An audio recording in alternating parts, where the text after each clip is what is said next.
The former New Zealand Prime Minister Jacinda Ardern has bowed out of Parliament with a standing ovation following her farewell speech earlier.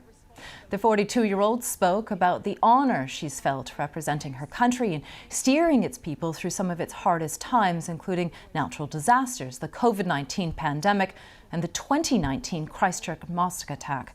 She shocked the country earlier this year when she announced she was stepping down as Prime Minister and retiring from politics, saying she no longer had enough in the tank. I do hope I've demonstrated something else entirely, that you can be anxious, sensitive, kind, and wear your heart on your sleeve. You can be a mother or not. You can be an ex-Mormon or not. You can be a nerd, a crier, a hugger. You can be all of these things. And not only can you be here, you can lead just like me. Nō reira, tēnā koutou, tēnā koutou, tēnā koutou katoa.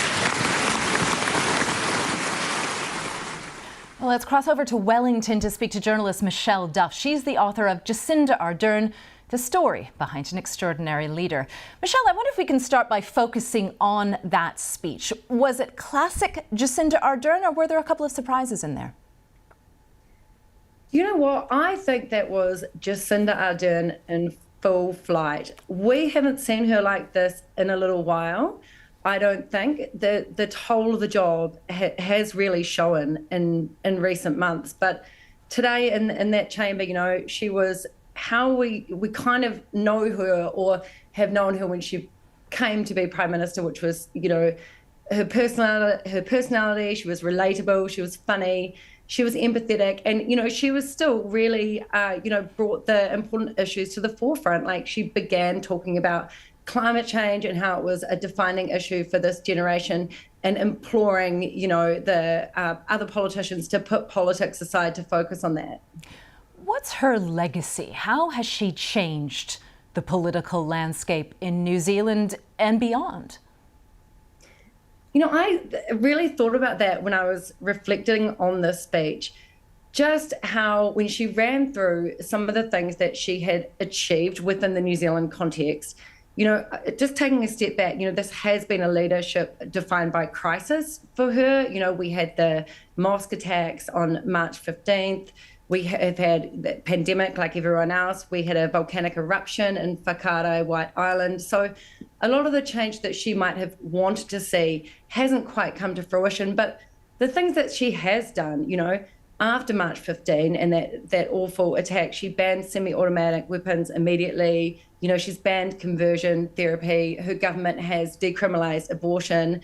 So I think what she's done actually is increased the visibility of, you know, a whole swath of the population. And, you know, in the end of that speech, where she talked, the part that you played, where she talked about she can do this with anxiety, she can do this being a mother, you know, she's sort of shown that that is possible, that it's possible to do that and to be that.